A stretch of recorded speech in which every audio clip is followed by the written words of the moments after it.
You feel zoom in on the nutrition facts. It there in the table, on the side or the back. Vitamins, minerals, and vitamin 2, 20% and more. That good for you. You feel zoom in. Check the nutrition facts. You feel zoom in. Check the nutrition facts. You feel zoom in. Check the nutrition facts. Less sugar, less salt intake, and less fat. You feel zoom in. A message from the Ministry of Health and Wellness, Jamaica Moves, the Heart Foundation of Jamaica, the National Health Fund, and Japan. Me, I go show them my way of justice. I'm abused. I need legal advice. I don't deserve this. The truth of the matter is, justice there for all of we. The Ministry of Justice has trained more than 5,600 persons in restorative justice practices. More than 200,000 victims have been supported by the victim services. Legal aid has reached thousands island-wide. Make we talk it out, not fight it out. Call 888 Justice today. PBCJ's Studio National is an excellent soundstage with a reputation for producing superior acoustics. Equipped with blue and green screens, it facilitates digital insertion of visual effects and exciting backgrounds in post-production. Studio National is the largest drive-in studio in the English-speaking Caribbean. Yes, you can actually drive a vehicle right onto the studio floor. With over 4,000 square feet of floor space, the studio can easily be transformed. It has hosted a wide variety of live and recorded productions, including Digital Rising Stars, Schools Challenge Quiz, gospel concerts, the TEF Tourism Debate Competition, and election night coverage. During the COVID-19 pandemic, it was a location for Reggae Sumfest and has hosted several reggae concerts, has hosted workshops, launches, town hall meetings, and over the years has been home to several TV dramas, including Oliver at Large and Lime Tree Lane. In addition to the rental of the studio, we can furnish a full crew to shoot and edit your production. So for your next major live or recorded event, or as a location to shoot films, programs, and commercials, PBCJ's Studio National is your best option. For smaller productions, you can book our more compact studio, Studio B. For bookings, call 876-665-7225 or email prod_pbcj@pbcjamaica.org.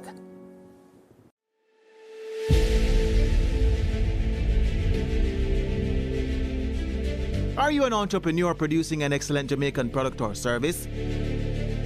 Did you know you can earn hard currency and more significant returns by exporting? Contact the Ministry of Industry, Investment and Commerce to help propel your business along the export lane. Everything you can produce, the Jamaicans overseas want it.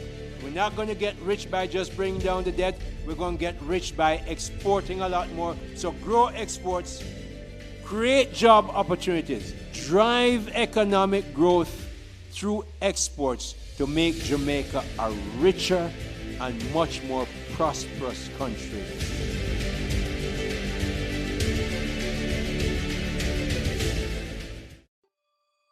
Apply to the Heart NSTA Trust. Learn a new skill and expand your horizons. Your government has made it completely free to you. Do you wish there were a way your community could get funding to improve a school, health center, sports program, and more? There is! It's the Constituency Development Fund. Here are a few things you probably didn't know about the CDF and how you can make it work better for you. The CDF policy promotes citizen participation in community development and protection of taxpayers' funds. It outlines that MPs are to meet with citizens at least once every 2 years to agree on the projects needed. You know, it used to be once a year. We should really go back to that. Projects developed without community consultation are not to be approved by the bipartisan CDF Parliamentary Committee.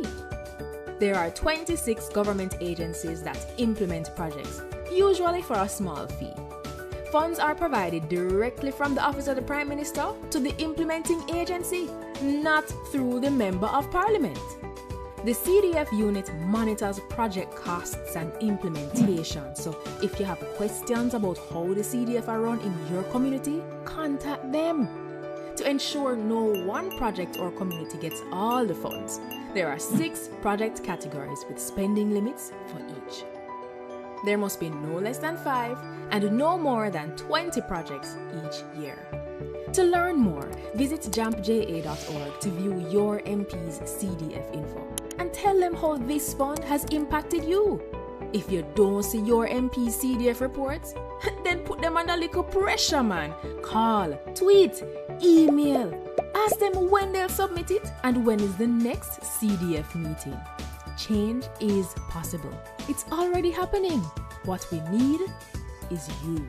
A message from the Jamaica Accountability Meter Portal, funded by the European Union and the Inter-American Development Bank in partnership with the Private Sector Organization of Jamaica.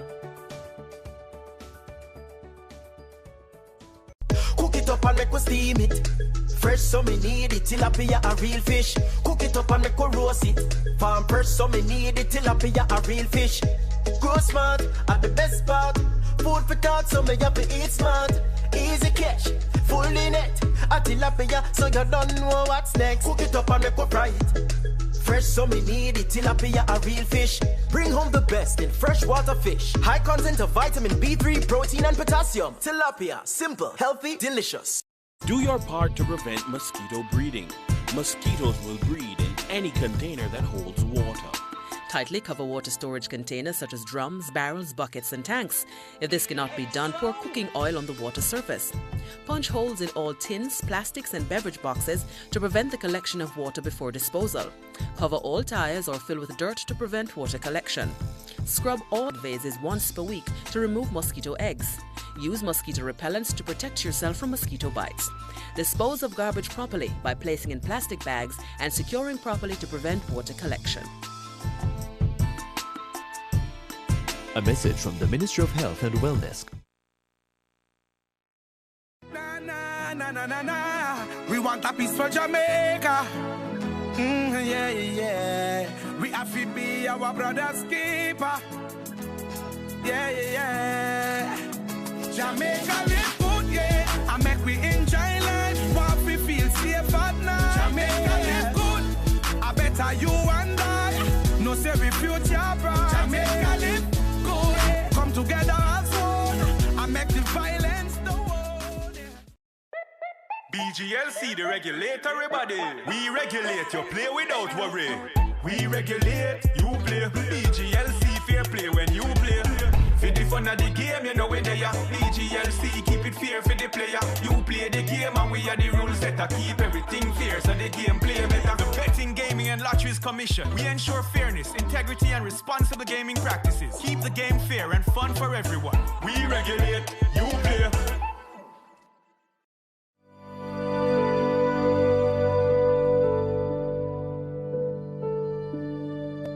I'm not allowed to speak for myself. They make all the decisions. I'm not allowed to go anywhere by myself. They're afraid I'll escape. See how my hand and face bruise up?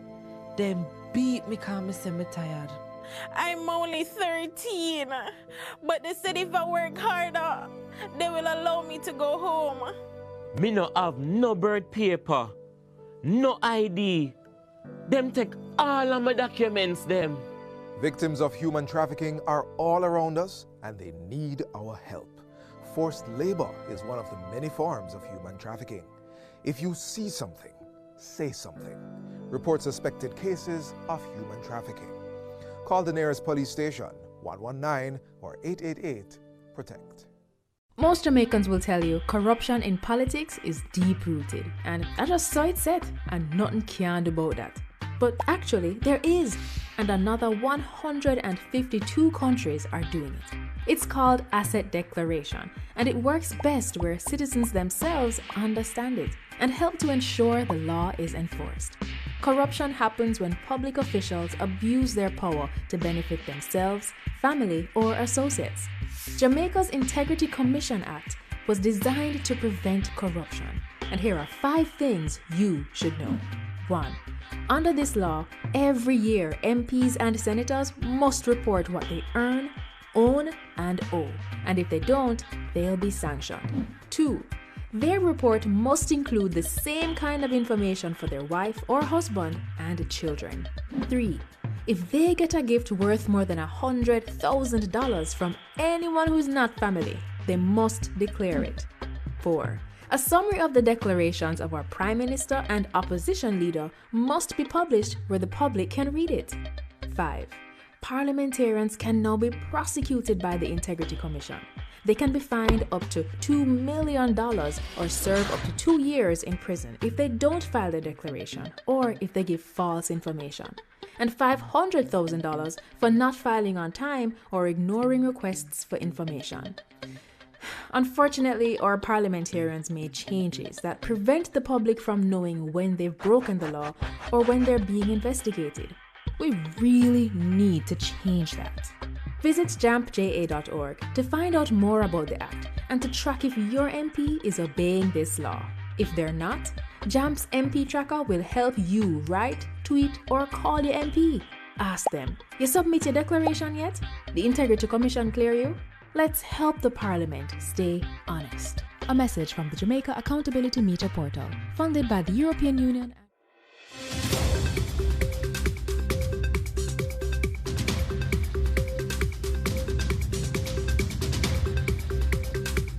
Are on their way. We have a lot of people with us this morning. If I miss you, we were not told that you were coming. So I want to acknowledge my colleague ministers, the Honorable Darrell Vaz, our Minister of Energy, Telecommunications and Transport.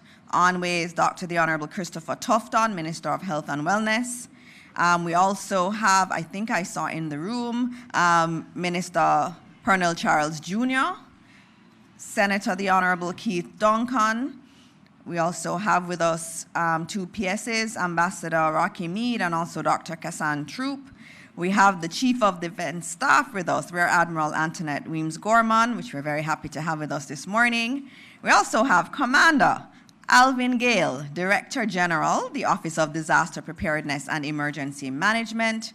We also have representatives from the private sector, including I saw him come in, Mr. Metriciaga, who is the president of the PSOJ. We also have Emil Leiber, who is the president of the Jamaica Chamber of Commerce. And we have Catherine Silveira, the president of the JMEA. With us, we also have Hugh Grant and many team members from the JPS, other members of ministries, members of the media, everyone who's watching, good morning again. I know there's a lot of interest and there are a lot of questions that the media have for the teams that are here. We're going to get through the updates as quickly as we can and leave some time for questions. I will note that immediately after this, there is a cabinet meeting that is scheduled. If anything comes out of that cabinet meeting that is important to pass on, I will do so after that cabinet meeting.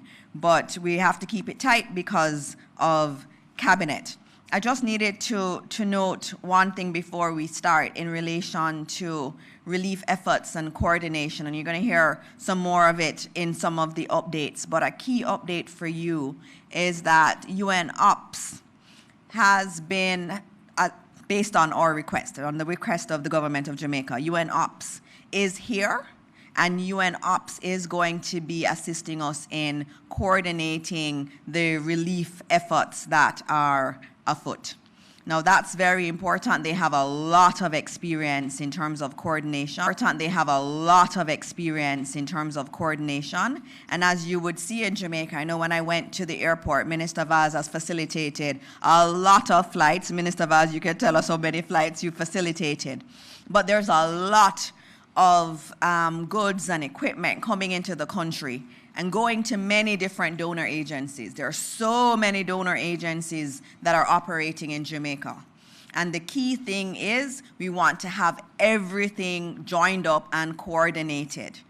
And so that's why we're using international experts through UN Ops to assist the country. So the government has invited UN Ops to help us to coordinate not just government, but also the plethora of private donor entities that are operating in the country. The key thing is we want to get goods and food to those who need it. Sometimes you have multiple donor agencies going to the same community. So what you want is to have that much better coordinated, and we thank the United Nations for their support in that respect.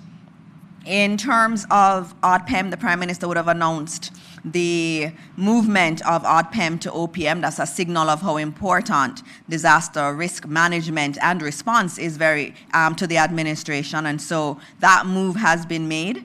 The first person you're going to hear from this morning is our new head of ODPEM, and just to give you a little bit of context, we're in a national crisis. And the key thing is synergy. Just like I was talking about having the coordination between all of the donors and government, we have to do that on a much wider scale in terms of many of the other aspects of relief. And so because of that and because of the importance of the JDF, and the Chief of Defense Staff is here, they've been doing tremendous work, the JDF, and they have the logistics experience. And for that reason, it made sense to have ODPEM with the JDF. And so in us having Commander Gale now take charge of ODPEM, you're going to see even better synergies going forward, and you're going to see the kind of joined up approach much more seamlessly executed. And so having said that, I now ask for us to welcome Commander Gale. And I'll tell you, Commander Gale is not just someone we've taken and put in this position. While I was at ODPEM before the hurricane, during the hurricane, Commander Gale was one of those persons who never left the center, the Emergency Operations Center. So he knows what has happened. He has been there supporting. He was there when the calls were coming in while the hurricane was affecting communities really, really in a significant way. And he was assisting with taking those calls, assisting in getting persons out to help those who were seeing flooded situations and were fearing flooding. So he's not someone that is new to this. He has been a part of the process. I have been impressed with him every single conversation. I used to call him to get updates on the death toll, and he was always super professional, and I was always saying to him, I'm very glad that we had him as a part of our disaster risk framework. And so, Commander Gale, Jamaica is looking forward to you doing big things. I will soon stop talking so that you will take over all these press briefings eventually and report to Jamaica. And that's the plan, is that he will have command of everything. And so most of the updates will be coming from him as he takes up his role. Commander Gale? No pressure. Ministers, permanent secretaries, agents, representatives, members of the media, the people of Jamaica, both here and abroad. Good morning. It is an honor this morning to address you in my new capacity as the Director General of the ODPEM. I am deeply aware of the trust that Jamaica has placed in my office to coordinate Jamaica's comprehensive disaster management response efforts and to ensure that the nation remains prepared, responsive, and resilient in this disaster and others to come. The passage of Hurricane Melissa has left significant damage across the parishes of Trelawney, St. James, Hanover, Westmoreland, and St. Elizabeth. The ODPEM has been coordinating a multinational, multi-agency response to the National Emergency Operations Center, which remains fully activated in the offices of the ODPEM. Local agencies, local ministries, and the Jamaica Defense Force, Jamaica Constabulary Force, Jamaica Fire Brigade, National Works Agency, Jamaica Public Service, or telecoms providers, other NGOs have all been inside the NEOC working for Jamaicans. This collaborative effort under our framework brings together these agencies to provide a comprehensive and effective response to this disaster. It also emphasizes the matter of collaboration and asset sharing to maximize the effects. I know our hearts are with the families and communities grieving those lost, and we are providing necessary support to them during this difficult time. Our initial damage assessment indicates that over some 120,000 buildings in Western Jamaica have lost their roofs. This directly impacts some 90,000 families. We're acutely aware that many communities are still marooned, cut off by flooding and landslides. I can report that through the efforts of the Jamaica Defence Force, the National Works Agency, the Jamaica Fire Brigade, and others, we successfully re-established access to many of these communities. However, as of this morning, there is some indication that some 27 communities remain marooned, primarily in the difficult-to-reach areas of St. Elizabeth, St. James, and Trelawney. The ODPEM, alongside other local agencies, and with the assistance from our international partners, are making every effort to conclude on the initial damage assessment reports, the rapid needs assessment, to determine the full extent of the damage across Jamaica. This will help the government to understand the needs as we prepare to transition to a recovery phase. A number of shelters have been closed as persons are returning to their communities, whilst the data from some shelters is limited due to communication challenges. However, as of 10 p.m. last evening, a total of 184 shelters remain open. Some 2,487 persons have been displaced into these shelters, primarily from the St. Elizabeth, Westmoreland, and Hanover areas. It is our commitment that no one will be forgotten, as the ODPEM is coordinating through the JDF and our international partners, airlift as well as dedicated ground teams to deliver food, water, medical supplies to these locations. We will not stop until every single person who is affected is reached. A massive relief operation is in full swing. If the question on the minds is that, is help coming, the answer is yes. A unified team is carrying out this effort. Through the efforts of the ODPEM, the MLSS, the JDF, over some 36,000 food packages have been delivered. Thousands of hot meals, hygiene kits, tarpaulin, cases of water have been issued throughout the island. And more is coming. Through the JDF, with the support of the Ministry of Labour and Social Security, the private sector, the ODPEM has established under the JDF a large reception, staging, onward movement, and integration operation to transport supplies to the final destination to the people who need it. We continue to clear significant amounts of humanitarian aid supplies at our airports and seaports successfully. International partners are on the ground with our teams. This is also a global effort, and we are deeply grateful to our international partners for the support thus far. As I close, I will indicate that if there's anyone out there who requires assistance or has critical information to share, please contact the ODPEM. Our teams are standing by 24/7 to respond.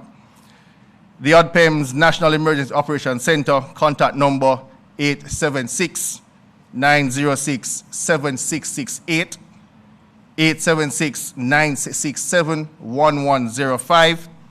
Also toll-free access, 888-225-5637.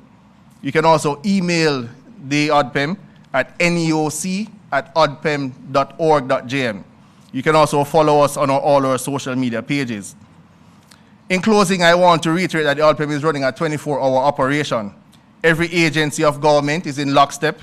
The private sector and our international partners are by our side. We are making progress every day in restoring power, telecommunications, water, clearing roads, and delivering aid.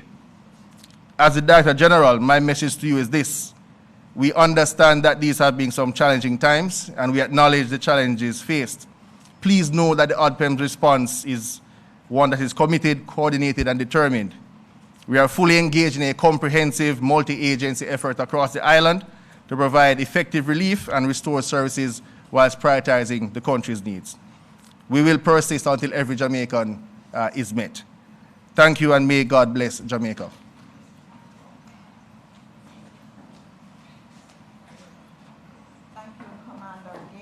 And as I said, you're going to be seeing a lot more of Commander Gale as he takes over a lot of the coordination efforts. So thank you, Commander. Up next, we're going to have, and as I said, I know the room is really, really super full. We'll try to get seats for everybody who wants seats. We want to get as quickly as possible through the updates. And so, ministers, asking you to help me to make those quick. I know we have cabinet and we need to leave some time for questions from the media. All right, Minister Vaz, everybody looks forward to your updates. And so we're looking forward to your updates, and JPS, I know, will be included in your update. You'll be giving some info on that, and that's another one that a lot of Jamaicans want to know about. Morning to Jamaica, morning to my colleague ministers, permanent secretaries, heads of agencies, head of the JDF, and of course, all others who are in the room here. So, as the country continues to recover from Hurricane Melissa, here are some updates on the most important areas of restoration. Our fuel supply network is stabilizing quickly, with full service resumed at West Indies Petroleum from October 27. Most gas stations are opening back in the West, and I'm happy to say for those areas that are still not getting the regular service from the petrol stations, on Monday we have 10 mobile fuel stations that will go out to specific areas guided to me by the JDF and ODPEM that will be able to set up and operate on generators, and will also be able to sell kerosene, which is very, very important at this time. But I expect that most, based on the report, most petrol stations are reopening and have made arrangements to be able to supply, especially in the hardest hit areas. We are arranging for police escorts to navigate the traffic and also for security reasons as well. As it relates to road clearance and access, access has now been restored along key corridors across the island, connecting Ocherius to Port Antonio, Morant Bay to Kingston, Mandeville to Black River, and through to Negril and through to Montego Bay. This progress has been vital in enabling supplies, relief items, essential workers to reach affected communities. However, some interior routes in St. Elizabeth and St. James and Westmoreland are still limited to single-lane traffic due to fallen trees and flooding. National Works Agency crews are prioritizing full two-lane clearance for key routes connecting rural communities to Montego Bay and Savla Mar. Telcos, most of Jamaica's community and public Wi-Fi networks are offline, particularly in western parishes, affecting over 150 communities. To restore connectivity, the Universal Service Fund is deploying Starlink satellite solutions, starting with Betheltown, Westmoreland, and rolling 15 installations over the next week. Mobile units are also being deployed to provide Wi-Fi and charging stations in affected communities.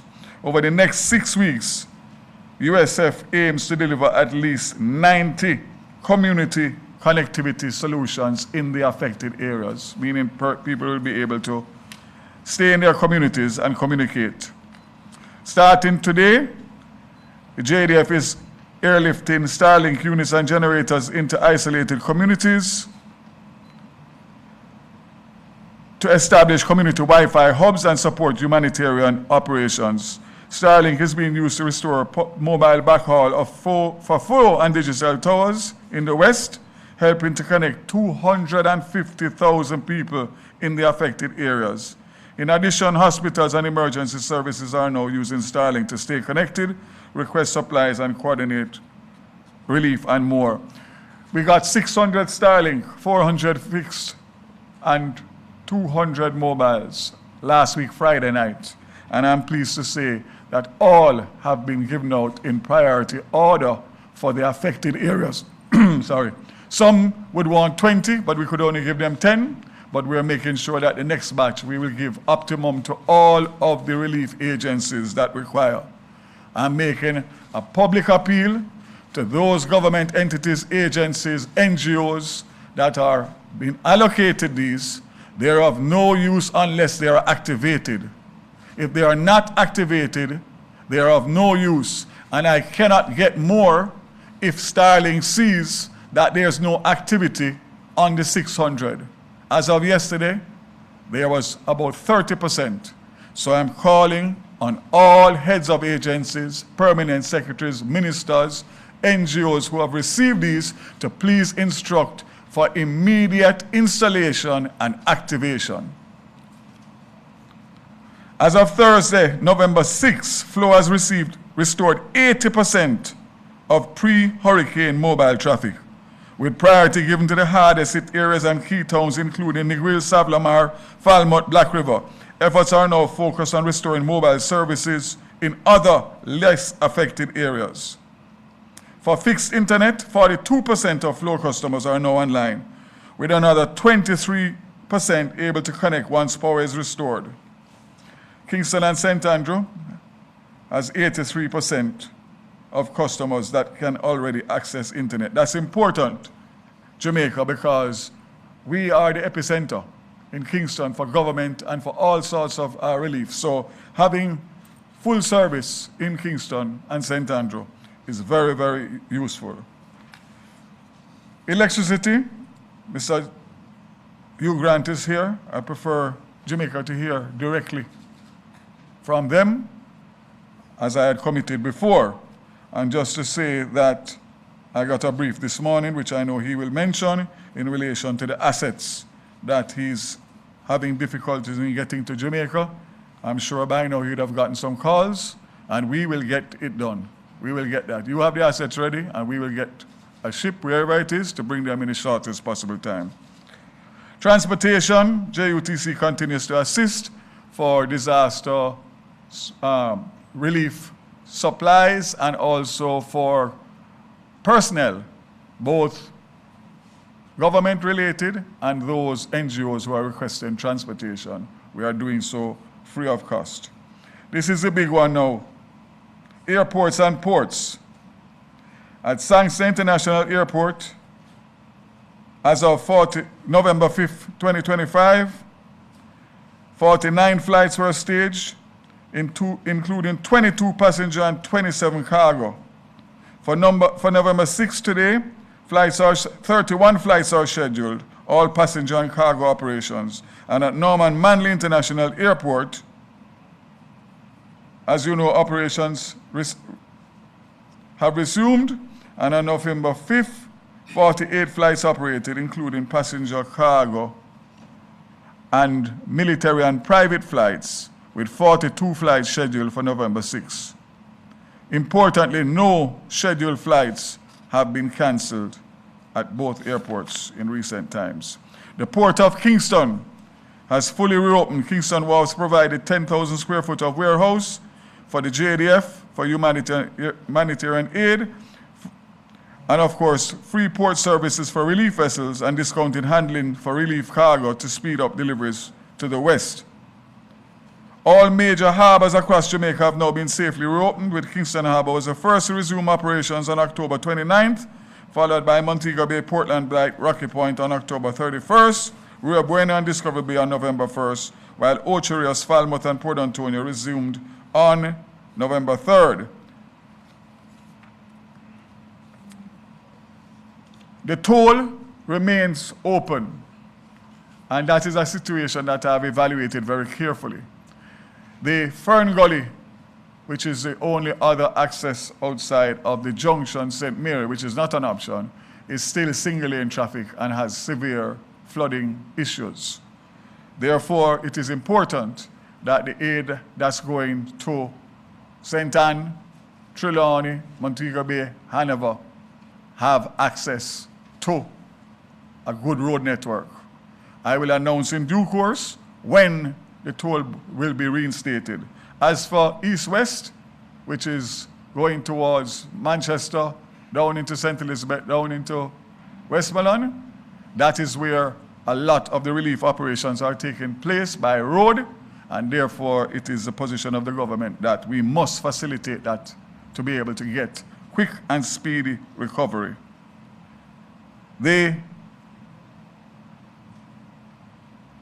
I will close because everybody else will speak on the other matters that I would have normally spoken on. Just to say that in my discussions this morning at our 8:30 meeting, it has been confirmed that we have about 21 or 22 helicopter assets. And have been confirmed by the JDF that is sufficient to carry out the relief side of the operations. So we have no shortage of the assets in the air. What we are doing now, in our second week, is to streamline the relief operations in terms of the logistics.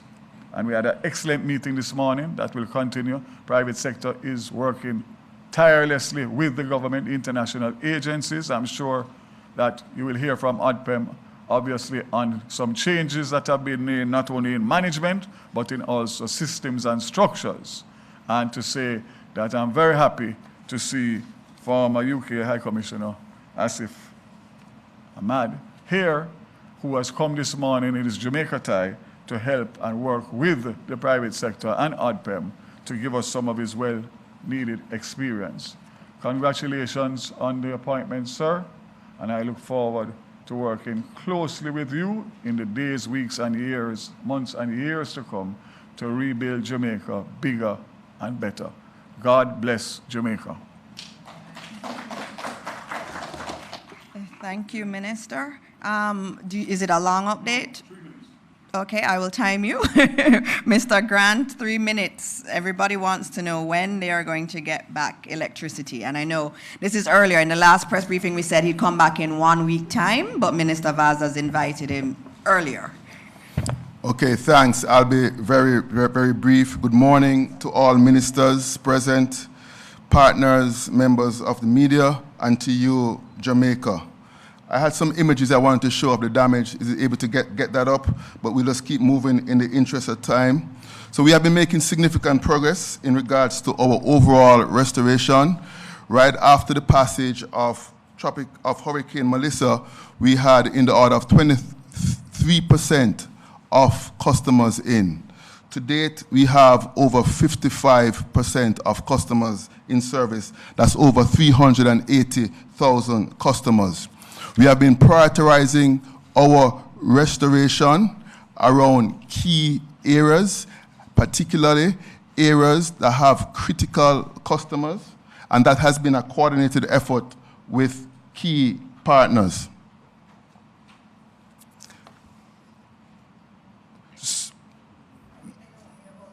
Okay, got it. Thank you. Particularly with key partners. So if you think about how are we doing so far, I want to break the island up into, say, 5 categories in regards to our restoration. So in the parishes of St. Mary and St. Anne, we continue to make progress there. But if you think about the analogy of, say, a river, whereby you have a source with a generator, and then that source has a main channel, which is a river. That's a main stream. That main channel then goes to a substation, that's a reservoir.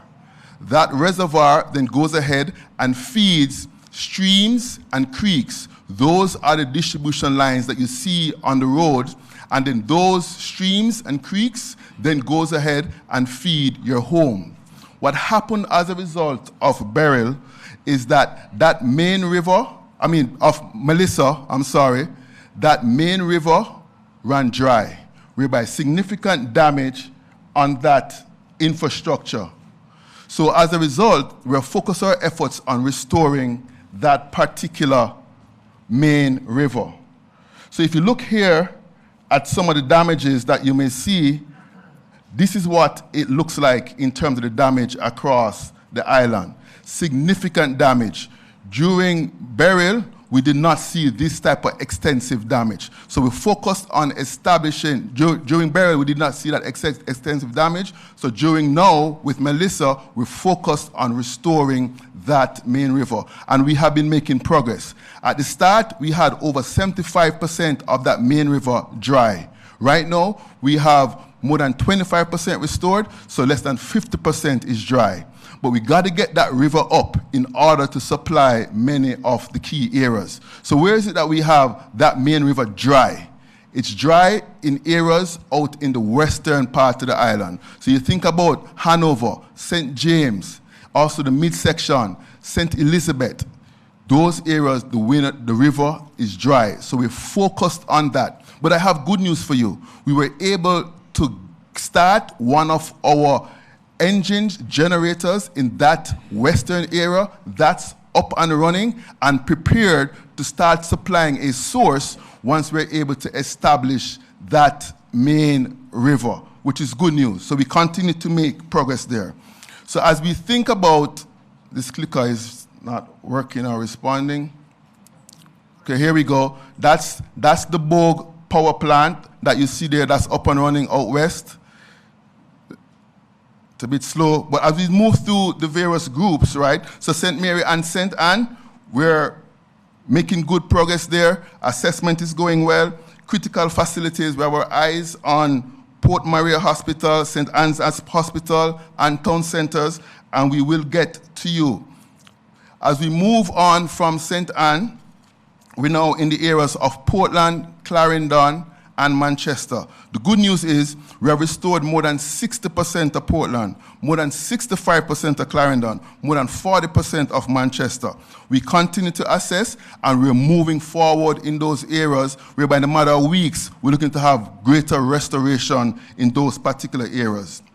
As I mentioned before, in the areas of Trelawney, Westmoreland, St. Elizabeth, and Hanover, there is no river. So the key there is to establish that river. Once we establish that river, we already have the source, which is the supply out west in Bogue, and then we can start providing that needed power. We currently operate in the island in 2 separate systems, one out west and one out east, in order to facilitate more timely restoration as we go ahead and as we move forward. I just want to touch on the parish of St. James, whereby there's also very severely damaged. But we also recognize that's a major economic center for the country. So we continue to work through plans to facilitate safe and timely restoration of the St. James, and in particular, Montego Bay. So we have the generation there. We're now working to establish that main river. After we establish that main river, which is severely damaged, we'll then continue to establish the streams and the creeks and get power to the key economic centers, to hospitals, to the water pumps, and other critical facilities. So we continue to make progress, and we continue to really work it to ensure that we can go ahead and establish that main river. So as we continue to focus on the restoration, one of the key things are our critical sites. We have been partnering with very important partners. I want to make a special call out right now to Minister Bartlett. He was able to assist us in actually getting some rooms for some of the overseas line workers that we're bringing in. Today, we're bringing in over 100 line workers from overseas. That's going to bring us to more than 230. So that's a good thing. I want to thank Minister Tufton for the partnership with the Ministry of Education. Minister Vaz, I know I spoke to you this morning in regards to getting health. Minister Vaz, I know I spoke with you this morning in regards to getting more vehicles here and the vessels so that we can get them in, and that's also a good thing. So as I close and I wrap, let me just say this. I want to say a special thanks to both our residential and business customers. Thanks for your patience and understanding. Thanks to all the partners across government. I also want to thank all the first responders out on the front lines with us, and we remain committed to working 24/7 to restoring every customer, and we'll continue to keep you updated. Thank you very much. Right, thank you. Thank you very much. As you see, JPS is working, and he's being facilitated a lot by Minister Vaz and some of the efforts there. One of the things that we were getting online, some people don't understand this language of the river. What he's saying in simple terms is that they have their generating facility, but getting from there to the communities, that's what's broken. That's what he's calling the river. So getting it moving into the communities is what they are working on. So they're saying that in terms of their ability to get it out, they've gotten that back up, but their ability to take it into the communities is not there yet. and they are working really, really hard. And as you heard, there are more linesmen coming in to support them. And so we thank JPS for all their efforts in getting electricity back. And I know, as he said, he's been working with the Ministry of Health and Education and many of the other areas to get service back. Having said health, it's time for Minister Tufton, and he's been doing so many things. I see field hospitals going up. I see the teams working. And of course, Minister, on behalf of all Jamaicans, I want you to convey to our nurses and our doctors and everybody who works in a hospital, how grateful we are to them. It's been difficult circumstances, but they never stopped working. And so thank you, Minister, and thanks to your team too. Thank you very much. Good morning, everyone. Morning, colleagues, and all of the persons who are here. So the following is an update on health. The field hospital in St. Elizabeth has commenced operations. I checked this morning. They have seen about 50 patients over the past 24 hours. It's an accident and emergency facility with a number of services, 13 patient beds, operating theater room, surgical procedure, emergency room, obstetric and maternal and neonatal care, and lab and pharmacy services and blood bank. So it's a full-fledged operation, and it's now active on the ground, which is a very positive thing. It's equipped by about 60 professionals which came in from the US, but they are also teaming up with our local doctors. So it's a combined effort in terms of the response. Supporting the hospital services is also a field clinic, for want of a better word. So we're mounting a primary healthcare facility on the grounds of the Black River Health Center. It's taking place as we speak. What that will allow for is a triaging process of the non-essential cases, because everybody will come to the hospital. Not everybody needs that kind of service. So that facility will be up hopefully by today, and then once it commences services, the health team, both the local health team and the supporting health team will be there. That will provide very critical services in the parish of Black River, the town of Black River, supporting the parish. Beyond that, yesterday I went to the airport with the Spanish ambassador, EU ambassador, and representatives from the Ministry of Foreign Affairs, Foreign Trade, to meet 76 citizens of Spain, doctors, nurses, technicians, engineers. They are also going to be deploying a field hospital. I understand that it's on its way now from Kingston, should be in Falmouth by now. And we're hoping over the next couple of days, a second full-fledged field hospital will be mounted in Falmouth with all the services of emergency care, surgery, pediatrics, traumatology, physiotherapy, psychology, general anesthetic services, radiology services, lab pharmacy, sterilization, and so on. So a full-fledged facility, the second field hospital. We're hoping tomorrow I'll visit that site, and we're hoping that that will be up and running. That will take a lot of pressure off the Falmouth Hospital, but will serve beyond Falmouth. It could go over into St. James, depending on where the challenges are. So that's a positive development, and we want to thank the people of Spain and the European Union for that collaboration. We're working on a third field hospital to be deployed at the Cornwall Regional Hospital in Montego Bay. This one is a discussion which I'm told is close to finalization with the people and government of Barbados, which will be flown into the island hopefully sometime soon.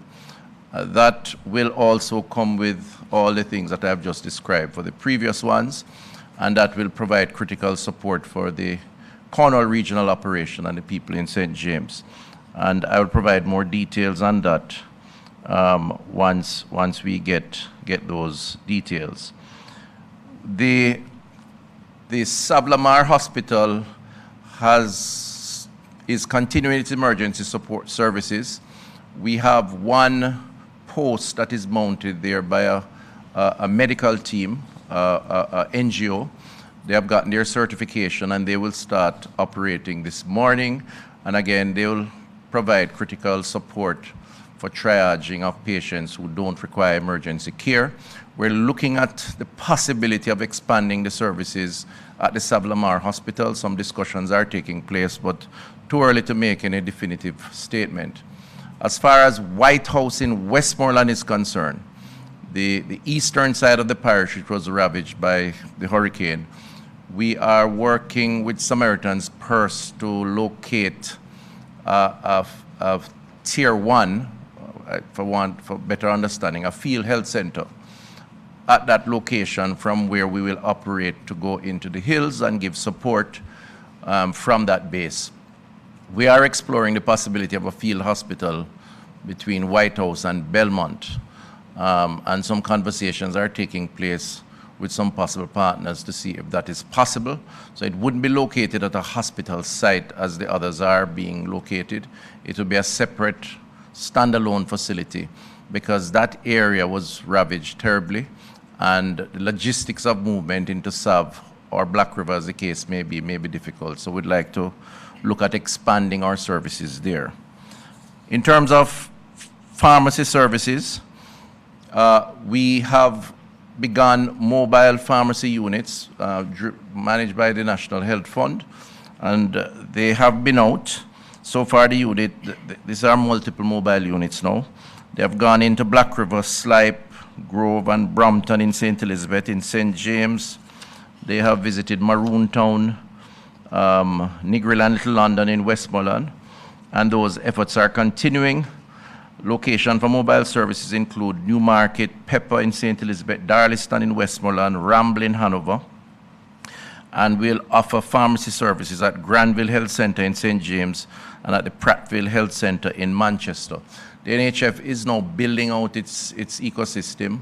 What we're doing is mapping the secondary healthcare infrastructure to determine where they were badly damaged and taken out of commission, and then placing on top of that the possibility of the temporary field health center structure, which will be accompanied by both local and those volunteering coming into the island once they're certified to give the community-based support. So once we develop the emergency services, then we are focusing now on the primary healthcare services, which is the community services, and that involves providing medication and critical care to those individuals in those communities. And that has started and will continue and will be expanded over time. In terms of vector control, the team are out. We do anticipate an increase in vector-related activity, whether it's rodents or mosquitoes. 413 temporary workers are engaged, and we're going to be supporting those temporary workers with 498 permanent staff. And you will see and feel and hear more of them in the communities in the coming days, because we do expect over the next week or so, particularly in the areas where we have no electricity, that's going to be an issue. And there's always the risk of dengue caused by the Aedes aegypti mosquito. Just to note, that's only one species of several species, and so we are monitoring and testing to determine exactly what the species are and how we deal with them. The same applies to the public health inspectors. They have been mobilized, are in the field looking at food, the food chain. We have already condemned a fair bit of food that is to be refrigerated and can't be refrigerated, and also doing water testing. All of that in aid of preventing infections or diseases from food or water. Last Sunday, we had a team of 200 that went to visit the 5 hospitals from Kingston, healthcare workers.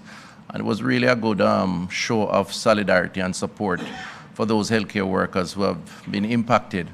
They helped with the cleanup. They're going back this weekend to those affected areas to continue to assist in terms of the cleanup and restoration. I'm moving fast in the interest of time. This week we had a donor and partner support meeting. Ministry of Health met with over in conjunction with the Pan American Health Organization, met with a number of donors, I think over 30. And these are organizations, both local and overseas, NGOs, multilateral, bilateral partners. So we've basically brought all under one umbrella. I'm saying this to say, for those who have an interest in supporting the health response, there is a central secretariat that will coordinate that, and that's very important to avoid confusion and to ensure that the coordination is intact. There is an email, hurricaneresponse@moh.gov.jm. That's hurricaneresponse@moh.gov.gm that you can send any request, any offer of support for health to, and we will direct it appropriately. And the final point is on mental health and psychosocial support. We now have a PAHO expert who I met with yesterday. There is a plan to engage all our field officers, not just our psychiatrists and psychiatric support teams, but all our field officers who will be in the field to discern where necessary the need for some sort of psychosocial support to persons who have been traumatized in this activity. We will have a base at each hospital, and so it will involve some amount of training or orientation, and we are seeking volunteers, so persons who may have training in this area can use this email to reach out, and we would be happy to incorporate them into creating this army of mental health practitioners or support team, because we have seen and anticipate that the mental trauma on persons who have been victims of the storm will only get worse, and we need to be there to offer that kind of support. Thank you very much.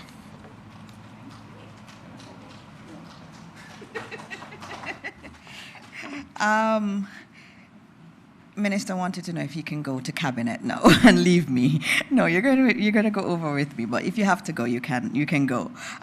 We do have one more presentation this morning, and just note, we have other ministers who are here, other individuals are here that can take questions. If you're here, it means you can take a question. And so we have the Chief of Defense Staff here, we have our Minister of Labor and Social Security here also that can take questions. JPS, there's some questions for you in the chat. They want some timelines, so I'm giving you a precursor to the question that's in the chat rooms. And so now we have a man who has agreed to not just be senator, but also to help the private sector to work more closely with government, and that's very important. When we're in a crisis, it's a crisis for all of Jamaica. And I think I want to thank the private sector, especially for you being here today. It does show that you are standing with the government, you are committed to making things better for all Jamaicans wherever you can. And we have to say thank you. And Senator Duncan has been working very closely, and everybody in the private sector has been doing what they can to help. And so, Keith Duncan, you're next. Good morning, everyone. Morning. So, as chair of this private sector task force, firstly, I would like to just acknowledge that since the passage of this devastating Category 5 Melissa, we have to acknowledge the pain and suffering that as Jamaicans have experienced. That and is real pain, real suffering. We have lost loved ones. Jamaicans at home and abroad have been trying to find family members, friends in the communities because we're out of communication. Thousands and thousands have lost their homes, their businesses, their income. Many have lost everything. In spite of this unimaginable pain and suffering, you hear our Jamaican brothers and sisters saying, once there's life, there is hope. That is the common thing you hear. Once there's life, there's hope. But I have to acknowledge our first responders, our doctors, our nurses, our police, the military, the firemen, as they have worked tirelessly around the clock to save lives and bring comfort to people. And acknowledge the NWA, the JDF, the private citizens with them cutlass, clearing roads to provide access to communities that are marooned. I'd like to express gratitude to the GOJ, the public servants, because we start off a little shaky because anybody get licked by a Category 5, you must shake up. And it's coming together now. It is coming together, the relief effort. It is coming together, and the relief and recovery effort that I'm speaking to. It is taking shape, and it's moving in the right direction. But we have a taskmaster by the name of the Honorable Minister Daryl Vaz. This guy don't stop. He keeps us on task. We try and bring a little structure to it and then him keep us going again and we have to catch up again. So I'd like to acknowledge this man, ladies and gentlemen, for his efforts. Round the clock. Thank you very much, sir. Respect is due. We have to thank the international community for how they have responded also, with all the support that they're bringing in. I was at a meeting last night with the PS and many others. There are over 100 international people at that meeting, and they are slowly pulling their thing together into a structured manner. It's OCHA. And we will be working, trying to integrate our efforts to work closely, because if we synergize, we get better results and greater impact. I think you have started like the MLSS, because as we said, we started off at the JDF in our distribution channels, and they have worked tirelessly to pull it together. Sometimes we're cussing them, but at the end of the day, what we're working for is the greatest possible impact, okay? The private sector now, we have been working in several areas. First area is we have to support the JDF in their build out of the hub and spoke that the Prime Minister spoke to in terms of the relief distribution aid. Providing logistics support, warehouse space, we have provided warehouse space, we have provided equipment, trucking, transportation, as they build out this multi-purpose distribution model across Jamaica. As I said, we're mobilizing for access, chainsaws. We're bringing in chainsaws because we don't have enough chainsaws and there are no more chainsaws in Jamaica. Earth moving equipment to open up roads and access to the maroon communities. The private sector groupings under the leadership of Mitri Siaga, Catherine Silvera, and Emile Leiber have set up an emergency operations center with the help of Lisa Suarez-Lewis to coordinate the efforts to, one, as a primary objective, to get businesses back up and running and economic activity going. So working in tandem with everybody who is out there doing the work and clearing roads, getting light back in, getting water back in, the private sector is toe-to-toe working that through. And I'd like to acknowledge the leadership of the private sector who is here, Mr. Mitri Siaga. We also have worked out the supply chain, and that has been in terms of the relief aid, the food, the water, the shelter, the building supplies. That's a supply chain thing that we're working through with the MLSS, who is in charge of procurement. We have, as I said, we have established a National Emergency Operations Center within the private sector, and that is and it is a coordinated effort at the private sector. The PSOJ, JME, and the JCC have joined forces to establish a tax-free donation fund along with the Council of Voluntary Social Services to purchase care packages on behalf of for our brothers and sisters who are in these communities. Volunteerism is also important. We just want to thank the volunteers and ladies and Minister gentlemen, please stand for the arrival of the Prime Minister of Jamaica, Dr. the Most Honorable Andrew Holness. Morning, morning. Morning, PM. And you can continue. You can finish up. Honorable PM, welcome, sir. But, so I'm saying, it's not an easy road, and it will not be an easy road. The private sector, under the leadership of the Jamaica Chamber of Commerce, the PSOJ, the JMEA, the parish associations, MSMEs, the small and medium enterprises, we are fully activated, working collaboratively with the government, and our NGOs and our international partners to save lives, restore livelihoods, rebuild our economy, and construct a stronger, more resilient Jamaica. As the Jamaican people say, where there's life, there is hope. Thank you very much.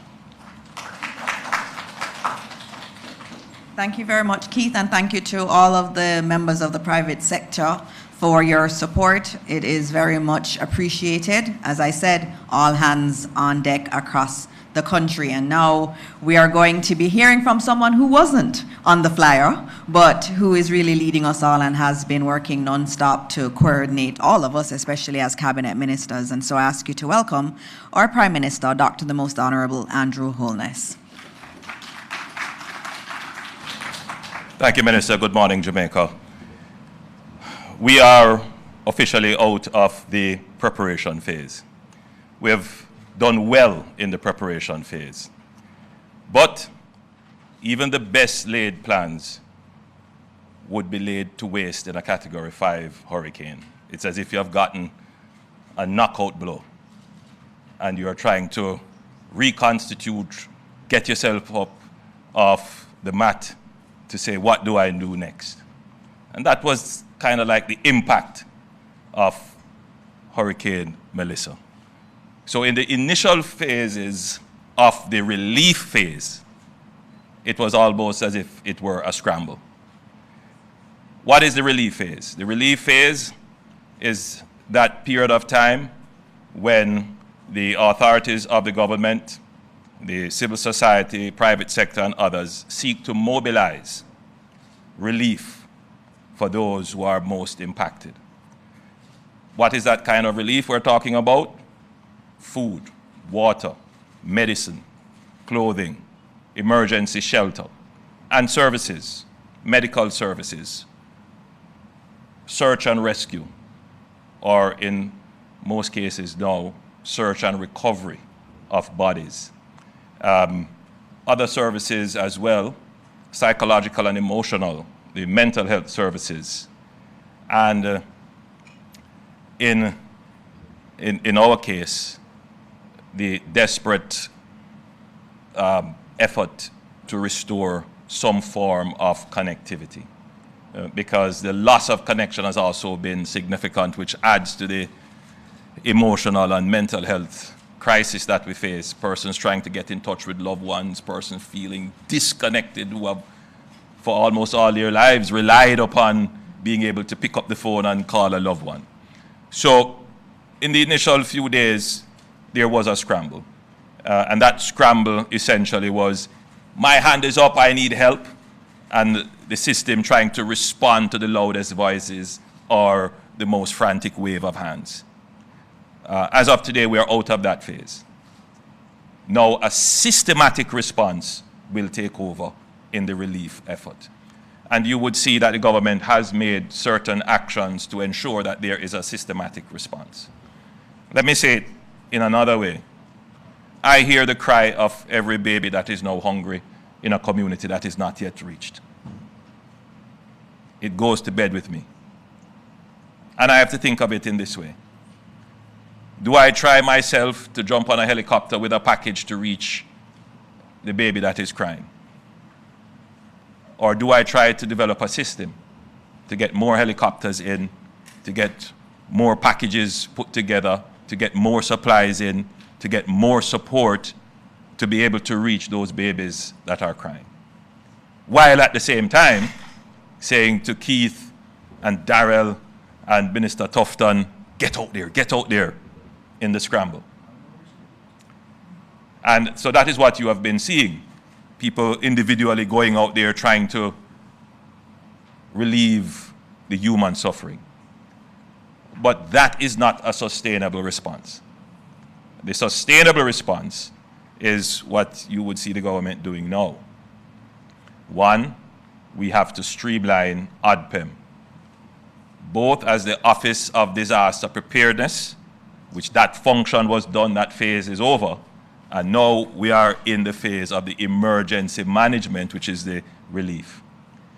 Now, let's just be clear.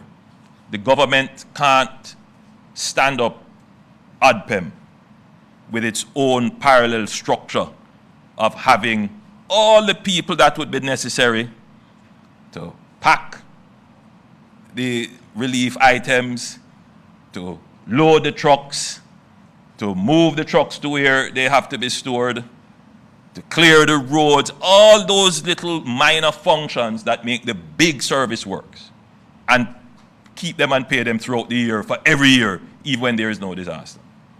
Where that capability exists is in the JDF. It is a multifunctional capability. And so we have to, and at this point, I do commend the JDF and of course the JCF as well. The JDF is the repository of the logistics and engineering capabilities of the government. And in hindsight, as I reflect on how we have executed policy, not many Jamaicans would know this, but in the last 10 years of my administration, we have invested heavily in the JDF. In fact, we have doubled the size of the JDF, both in terms of men and women, material, equipment, and technology. We made an investment a few years ago in expanding our fleet of helicopters, expanding our offshore patrol vessels, expanding our radars, expanding our communications, increasing the number of bushmasters, and expanding the number of units that are in the JDF. Today, it is paying off. The logistical capability of the JDF is certainly best in class in the region. And that is what is giving us now the horsepower to be able to deal with a Category 5 level disaster. So the JDF gives the legs and arms to the management functions of the emergency. So it makes sense that there is seamless coordination between the JDF and ODPEM. And therefore, you would recognize the movement of ODPEM to OPM, where the JDF is already under the portfolio of the Office of the Prime Minister. The administration of the JDF as well, which was formerly under National Security, will also move to the Office of the Prime Minister. And we have appointed someone to now head the JDF, the ODPEM, seconded from the JDF. So we expect that there will be seamless operations. Why is this so?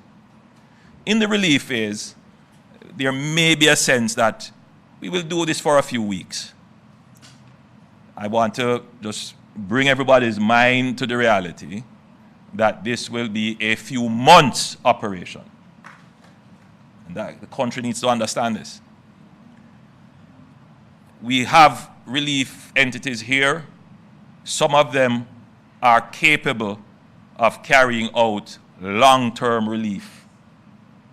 But most of them are not capable to carry out long-term relief and will take up stumps and leave the theater of operations after a few weeks. So the government has to have that base capability to be able to sustain the relief effort for a long period of time. And that is what I have been working on to ensure that your government has that staying capability to bring relief to 6 parishes and other divisions and constituencies in other parishes that are impacted. We don't have the exact number of persons who are impacted, but we can estimate that it would be somewhere in the region of about 600,000 persons. Now think of it. We have never had a sustained operational capability to bring constant relief effort to 600,000 persons and what that requires.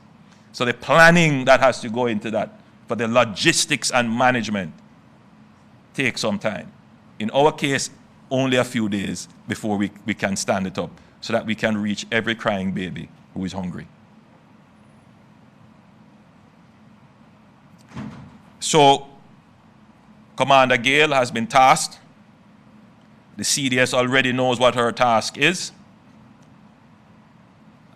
They will be working together seamlessly under the administrative leadership of the Permanent Secretary in the Office of the Prime Minister, former Chief of Defense Staff, Rocky Mead. That, however, needs to be augmented by best-in-class international support, and you can't get better than the United Nations. Last week, Sunday, I had a call with the UN Secretary General. The UN Secretary General is a friend of Jamaica. He has visited me a few times. We're always working closely together on climate change, on financing for development, and he does have a special place in his heart for Jamaica. And I said to him, what we needed was the best-in-class logistics capabilities. And within a few days, in fact, yesterday I had a meeting with the Deputy Secretary General in charge of these kinds of operations from UN Ops, and they are mobilizing a full team that will come and support the logistics and management efforts of ODPEM. So yes, we have capabilities, but as I have said, no matter what capability you thought you had, when you are hit by a Category 5 storm, right, you must get even greater and better capabilities. And so UN Ops is here. I know they have had several meetings with private sector, I believe, civil society, and they will be embedded in ODPEM. And the idea is, after this experience, the technical know-how and capabilities will be transferred to ODPEM. So we are expecting that after this, ODPEM will be even stronger in terms of its ability to manage large-scale disasters. At that point, I would segue into saying that international support for Jamaica's relief and recovery effort is significant. I don't want to call everybody's name now. I leave the Minister of Foreign Affairs to give a comprehensive review of all the countries that have reached out to us. And I've had direct conversations with several world leaders about how they can help. So the relief effort is obviously being supported, but the conversations have moved past the relief stage now, where we're talking about recovery, and that's where I am engaging several world leaders as to how they can play a role in the recovery from the disaster. You would have heard me say in the presentation to Parliament that the damage could be anywhere from 6 to 7 billion US dollars. That is a conservative estimate. I have seen one economist saying something much more. I don't want to be alarmist. But we are going through the process of trying to assess the damage. But it is one thing to lose the physical assets of production, which, by the way, if you were to compare the disaster of COVID to this disaster, we didn't lose any productive asset. In this one, we have lost productive assets. We have lost farms. We have lost businesses. We have lost schools. And we have to go and rebuild them. You have to put on top of that what it is going to cost to sustain the relief phase. What it's going to cost us for debris management. Major part of the operations. What it is going to cost us to sustain the food packages. There's a notion that we're getting a lot of aid and that will carry you through. That will carry you for a couple of weeks, if so many. We are going to have to put the budgetary allocation to carry the relief effort, and that is going to be significant. Then there is the cleanup operation, which is a quite separate operation from debris management. Because once you move away the debris that is the initial debris from the storm, then now you have to go and figure out to clear roads, to move all the debris of houses that have been blown down, and everybody will soon start putting their old beds and couches and old fridge, and everything you're going to see start to pile up. So which is why we have indicated that we will have a national cleanup week. It might very well stretch into months because the level of debris is significant. And how that is going to be disposed of and the cost of that, that is something we will have to address. And then we have to figure out now the parallel systems to get people back into school, to get hospitals up and running, to get businesses running. All of those come with a cost that we will have to foot. So in addition to losing your productive capacity, you now have to take on expenditure that you did not budget for. So the $6 to $7 or $8 billion, that's just what we have lost. What we have to spend additionally, we are in that process now of totaling it up to see what it comes. Then the recovery phase, all of that. So I want Jamaicans to understand the magnitude of the problem. Why am I saying this? How you feel will largely guide how you act. And there are a lot of people out there who are deliberately creating misinformation. And my job is to give you the correct information. If you choose not to listen to it, that's your business. But at least the correct information must be out there. I've seen someone say, Prime Minister don't like criticism. Nonsense. Not every opinion makes sense.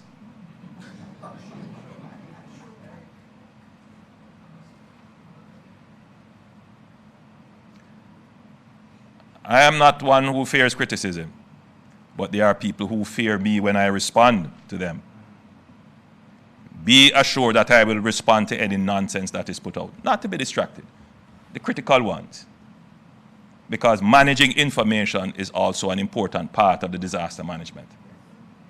If you allow people to cast your nation into despair and grief, to smother hope, to ignore the heroic efforts that people are making, and to just focus on the negative, then we'll have a negative outlook in a time when we need people to be positive in their outlook about our recovery. So I ask all Jamaicans of good mind and goodwill to stand up to those who are seeking to become popular on negativity. Outside of that,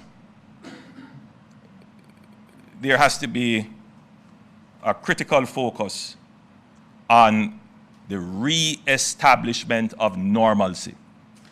Now, even though we have broken up the emergency management into phases, it doesn't mean that everything happens sequentially, that you have to come out of the planning phase before you enter the relief phase, before you go into recovery. And no, what we are trying to do is do everything almost simultaneously. So even though we are in the relief phase, we are already planning the recovery phase. And a part of that is to restore normalcy. We want normalcy in electricity, normalcy in telecommunications, get the roads back up and running. That's, one indication of normalcy. But an important part of normalcy is to get commerce up and running. Now, as I toured through Jamaica, and I intend to go and visit some more of the areas that are hit, but I had to break that to make sure that the organization and strategy and policy is effective. What is clear is that local commerce has been badly hit. The local shops are closed. The local pharmacies are closed. Markets are closed. We need to get those stood up. The private sector has a role to play in that, and I see where they have started. Getting the gas stations open, ensuring that the large distributors are open, the large supermarkets and wholesales are open, especially in the urban areas. I like that. But I also want the small shop in Adelphi or in Springmount or wherever else, that those shops reopen. Now, they can't reopen for one main reason. They don't have electricity. That's one. And the second is that supplies can't get to them. The distributive trade, which, by the way, is an incredible logistics operation. They supply thousands of shops every day with trucks going all over Jamaica. That has been hit. And they can't call to place orders, and some of them can't access cash. So I've asked the Minister of Industry, Investment and Commerce to develop a plan to support the small shops in communities right across Jamaica to get them up and running. One of the first things that we have done is we have identified some generators, and we're going to make those generators available we're going to start with 50 in the most impacted and remote communities. We will loan them the generators. But of course, there will be some requirements for compliance issues and to ensure that they are established operations that we can enter into cooperation with. So, of course, we would have to verify that they are a legitimate operation. So we would ask the JPs, the police, and other established persons in the area to vouch for their credibility. And we're going to ask the Jamaica Business Development Corporation to lead that, along with the DBJ. We're going to also ask them if they would be willing to partner with the government to give us storage capacity. Some of them may have a strong room. They may have a room or two where we can store things. That would multiply the number of areas that we have from which we can stage operations. Because right now, CDS tells me that they have 22 staging areas that they have established right across Jamaica, which will be a hub and spoke operation. So they will move from big warehouses to these small hubs, and then from these small hubs to smaller areas of distribution. That might not be enough. Eventually, we will have to move from this operation of us moving items.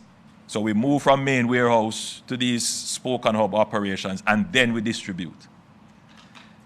The physical distribution of the relief is an expensive operation, and it poses some risk to us as well. I've seen videos circulating where I've seen a Jamaica Defense Force truck and people are there waving, and it wasn't too bad. But even in a disaster, we must maintain our dignity. Even in a disaster, we must never give the view that there is lawlessness, and even if we are hungry and there is suffering, we must maintain our dignity.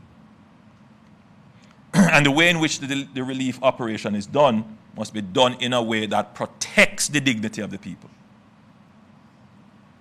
So a part of what we have tasked ODPEM, JDF, and the Ministry of Labour and Social Security to ensure that there is this standardized process that protects the dignity of the people that we're giving aid. But as I was saying, we can't carry this on forever or for too long. At some point, we will transition to a voucher or a coupon system where instead of carrying the bag of relief items, you will get something that is equivalent to cash, and you can go to your nearest shop in your area where we will stock and supply them, and you get your items. But to do that, we have to stand up those shops. We have to provision them, give them electricity, give them internet connection. And so we're working on that plan, and in the coming weeks, you will start to see that plan come to fruition, so that for the foreseeable future of the next few months, there is an effective and robust system to deliver relief as we pivot to the recovery stage. I want to thank the members of the media who are here, who have been covering the disaster, who have been faithfully attending these press briefings, and the media who has carried the press briefing, because that's very important for the informationalization of the citizen. And so I want to thank the journalists who are here and the media, which is privately held, and they are sacrificing their advertising time for this, and I want to thank them for doing that.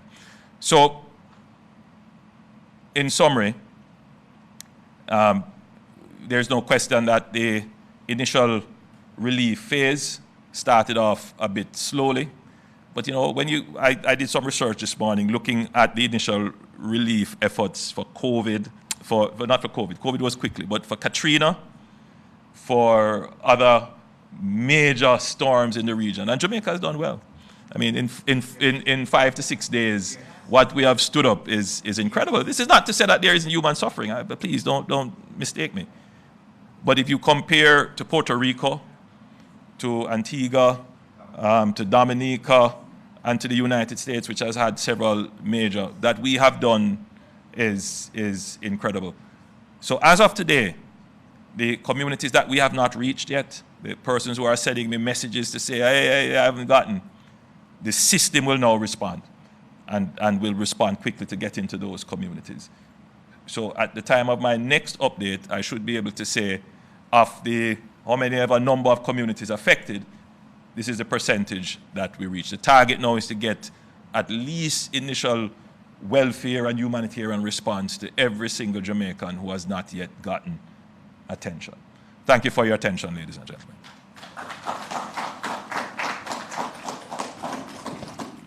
Thank you, Prime Minister. And I think there was just one thing I needed to give. I know when Minister Tufton was speaking, he had given an email address. Let me give you the email address to use. It's health-hurricane-response@moh.gov.jm. So that's health-hurricane-response@moh.gov.jm. Now we're going to be opening up for some questions. I should note that our ministers of state are here. They're in the room too. And I see Minister Mackenzie, Minister Morgan are trying to go around. There are a lot of people in the room. I'm just acknowledging all of you.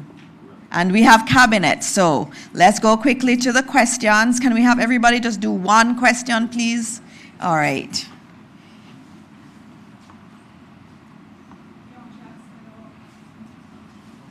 Mike. Dion Jacksmiller, TVJ. The changes that were announced to ODPIM seem designed to allow ODPIM to do exactly what it was set up to do, which is lead effectively from the front. But what we've seen over the years is an organization that seems to have been weakened, no permanent head appointed for an extended period of time, and ODPIM publicly sidelined during periods of disaster. So aren't the changes, even taking into account the excellent capabilities of the JDF, haven't these changes been made necessary because the office has been so weakened? Okay, PM is going to answer. I was going to answer too. You know, ODPIM over many years developed a sterling reputation for disaster preparedness and emergency management, and several of the heads of ODPIM have gone on to play leading roles in the Caribbean. There is no denying that over time, that capability and prominence was not as it was in previous times.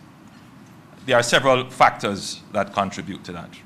One of them would be the level at which the executive leadership was remunerated. In other words, you know, for a job such as what is the task of ODPIM, the salaries did not keep pace. Because just from a competitive point of view, if you want the best people, you have to pay well. And the best people are being competed for with other entities all over the place. So Jamaicans who have the capabilities are being pulled all over. And so we, even now as we speak, ODPEM is still in this process of the compensation review. And that, in a sense, is probably the main issue. We have had several disasters before, and so if you were to say, how would you judge ODPEM in preparation, in standing up the preparation for disasters? I think you would say that the preparation for disasters went well. So even with not having necessarily the strongest executive leadership, we were still able to mount a credible preparation. During COVID, which was a kind of different disaster than what ODPEM would have been used to, ODPEM did not necessarily feature so much in the preparations, but they did come in and work very well in the emergency management, and not much credit has been given to ODPEM in ensuring that our BPO sector and some other business and commercial operations were able to operate. They set standards, they went in and inspected, they gave advice, they gave directions as to how businesses should be structured. That is not as forward-facing and recognized, but they did an extremely good job during that period of time. Granted, in COVID, it would have been the Ministry of Health that would have taken over most, for good reason, of the emergency management. In the other storms that we have had, the impact clearly is of no magnitude like this. The last one that we had, which was Beryl, exposed some weaknesses. And the government, therefore, took the actions of, one, doing a review. And persons were wondering, why am I doing a review? Everything you go do review. Some comments that I have seen. Yes, very important, because as your question would say, does ODPEM have the capability to respond to a disaster like this? And I saw some weaknesses. I saw some gaps. I saw some spaces that need to be filled. But I am not the technical expert. So I asked someone who is an expert in this field, former Chief of Defense Staff, now Ambassador, to lead a team to review not just ODPEM, but the entire emergency response management of the government. And that report was very useful to us in what we need to do to make ODPEM the emergency management entity that can respond to a Category 5. ODPEM has never responded to a Category 5 disaster. And that's an important point to make. This is not a normal hurricane. So you can't judge the response of the government by virtue of what it has done in the past. This is a new level of disaster. And we need to empower, structure, support, provide the resources, and encourage and acknowledge the efforts of the persons who are now on the front line of Jamaica's response to the disaster. Thank you for the question. All right, we have, I think it's coming down the line here. Oh, okay, all righty, on this side. Thank you. Karen Madden, the Jamaica Gleaner. I do not see the Minister of National Security. Perhaps you have been briefed, or perhaps the Prime Minister. My question has to do with security in the shelters. We are getting reports that women have been sexually assaulted. I don't know if you have confirmed those reports, and if so, the steps you are taking to prevent this from happening. Right. PM? Thank you, Ms. Madden, for that question. No report has come to me. Yeah, we haven't received, I say Minister Mackenzie, who has some oversight of the shelters. We haven't gotten that report. I thank you for bringing it to our attention. If such a thing has actually happened, we will investigate. I'll ask you to give Minister Mackenzie the details that you have so we can investigate. I don't know that it has, Prime Minister. Oh, okay.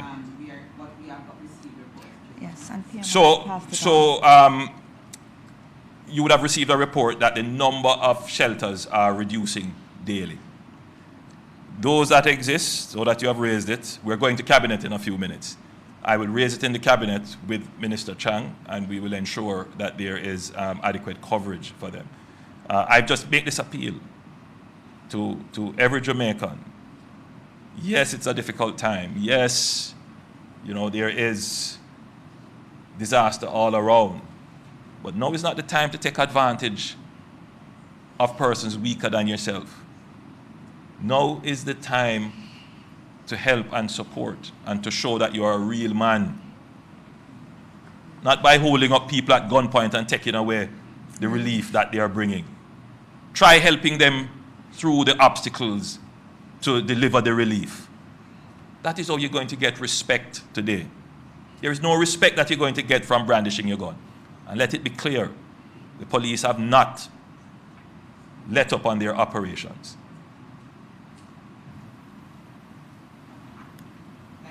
Thank you. And PM, if I can just note, that issue was brought to my attention, and there was a specific shelter that was raised, and I had shared it with the Commissioner of Police for them to investigate. All right, we're on this side now. Thank you so much. Kalisha Williams, Television Jamaica. This question is for Mr. Vaz. As co-chair of the Recovery Committee, is there a schedule for the distribution of the aid that can be published? Two, I know the Prime Minister spoke to the systematic changes that will take place now in terms of the distribution of aid. TVJ News observed yesterday in Landilo, if I'm pronouncing it correctly, Westmoreland, where people were throwing aid in bulk on the ground. Can you say what's the protocol surrounding this? What changes will be made going forward? And in regard to the 27 communities marooned, what's the plan to address that in terms of how soon will these people get aid? How soon will you access the communities? And finally, in regards to school, can I get a status report on the schools, the number of schools damaged, and what's the plan for students doing PEP, CXC? What's the plan for students in those areas who cannot go to school right now, both online or in person? Thank you. All right, thank you for your four-part one question. All right, the part that's related to me, I'm going to answer, and then I'm going to beg your indulgence for me to leave. I have to go and prepare for Cabinet. And just to say that at Cabinet today, we're going to be discussing the allocation of expenditures. Minister Tufton is quick off the bat. He has brought a quite hefty bill. I have mine too.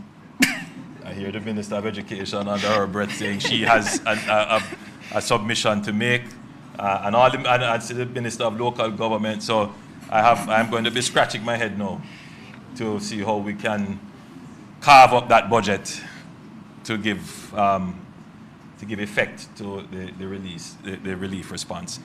So you would have heard me say the dignity of the recipients of aid must be maintained.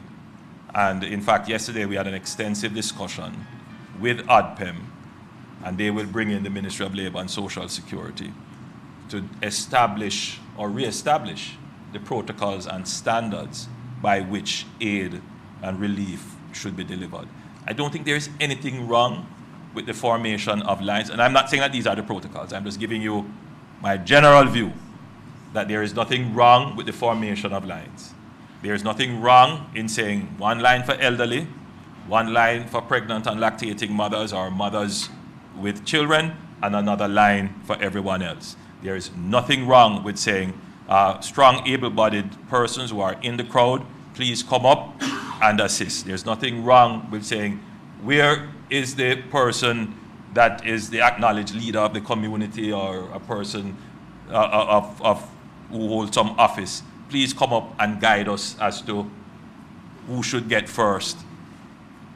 There's nothing wrong with that. And I think that is the spirit, rather than saying these are the standards. What I'm getting at is saying every Jamaican should acknowledge this as the spirit in which the relief effort is done.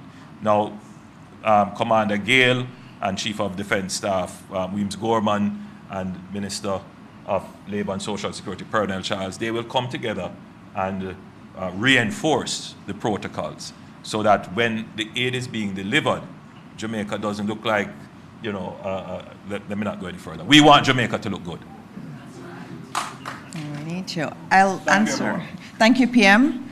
I'll answer on the education one, which was around how many schools have been impacted. In the affected parishes, we have a little bit over 450 that have been affected, and that's across the board, infant schools, primary schools, secondary schools, and also 8 tertiary schools. So far, we've seen estimates of 616 institutions having some kind of damage. Sometimes it's just a leak. Sometimes it ranges from a leak to the entire school being destroyed. And so what we're doing, we have our teams out there.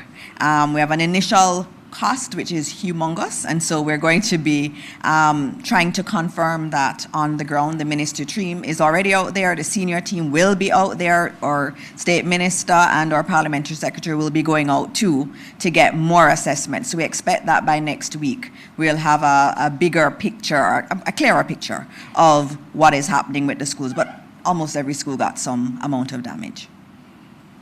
All right, did we leave out any? Which one did we leave out?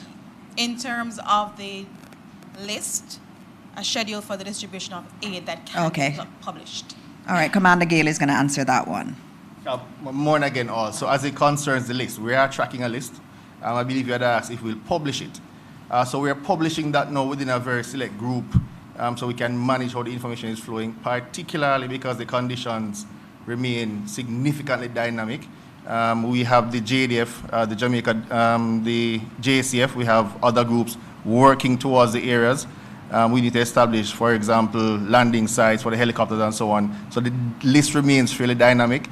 As things become more benign, however, we should be able to publish that on a daily basis. But we do have that within the JDF ODPEM system, and we're prioritizing those based on numbers of persons being affected, and also looking at how can we actually physically get to the sites. So that's how we are structured now.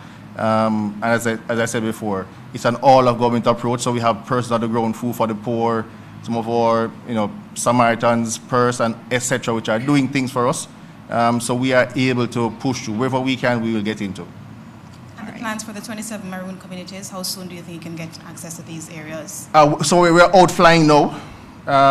We do have several urban SAR groups on the ground working with the JDF and the fire brigade. So we are pressing every day to get that number down. As you can understand, the terrain is fairly arduous now. There's some flooding, there are some gaps which are to be bridged. We are pressing through that. I don't want to deliver upon a commitment now, but we should expect at least on a daily basis, we should see 1 or 2 communities going down.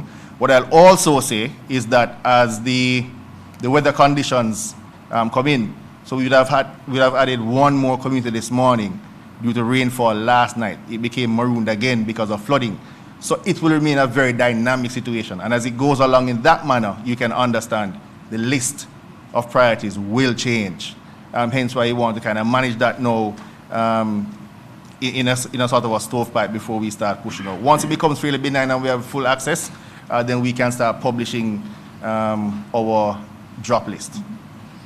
Thank you. Thank you. And just a note, we do monitor online, and there are individuals who will online say this community hasn't been reached, and that's always fed in. Sometimes it's MPs that are sending a list, but people online are also doing it, and that gets fed to JDF, and they then do checks. So if you know of an area, you can reach out, and we will get to them, and we'll add them to the list. All right. Morning, Good everyone. morning. Mahiri Stewart, Nationwide News. Question to Commander Gale. We've been pretty much a little bit over a week removed from the passage of Hurricane Beryl. Now that you are in this new role as Director General of ODPEM, you spoke to it earlier in terms of things that need to be improved, but are there any specific gaps that you've noticed in this week of response that you think you can improve in your role? I like the suit.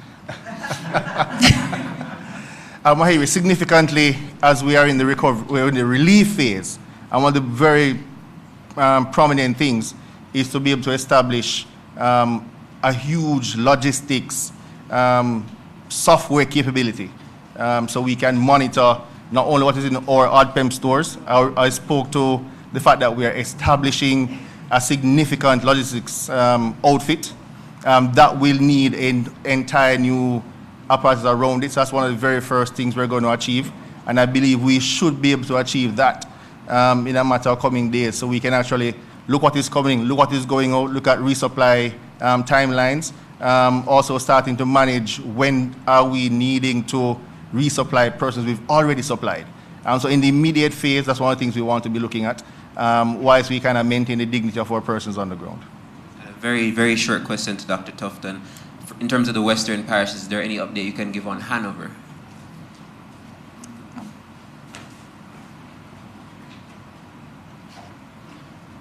Yes, so the Noel Holmes Hospital in Hanover is functional. The A&E department was not impacted.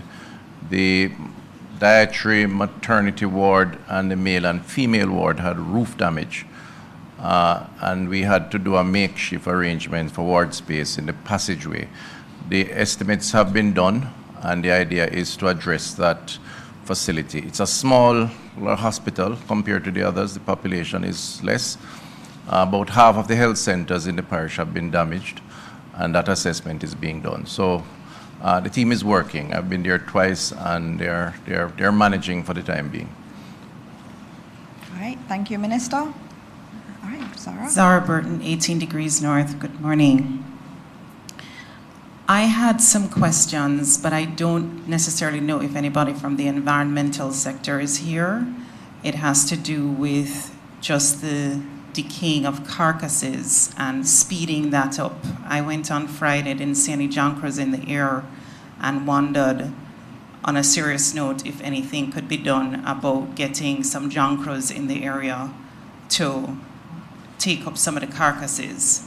Also, the number of persons and communities that are rising in terms of water, why those are rising, and how will that impact the rebuilding efforts if we have new water bodies? So just an environmental person would be good to have on the panel. That's just a comment. Okay. The questions I have are for the commander of ODPIM. Death toll, Dayton Campbell in the Parliament raised the issue of how are you counting, and the issue was brought up by the PM of indirect versus direct deaths and that kind of thing. Just wanted to understand, how are you actually counting deaths? That's number one for you. And then two is in terms of the money that's flowing into ODPIM for the accountability watchdogs of us that need to know, for instance, how much came from this country, how much came from that country, was it kind or was it cash? Would we be able to get a running tally of how much money is actually coming into the country in addition to the support jamaica.gov.jm portal? And then three for you also.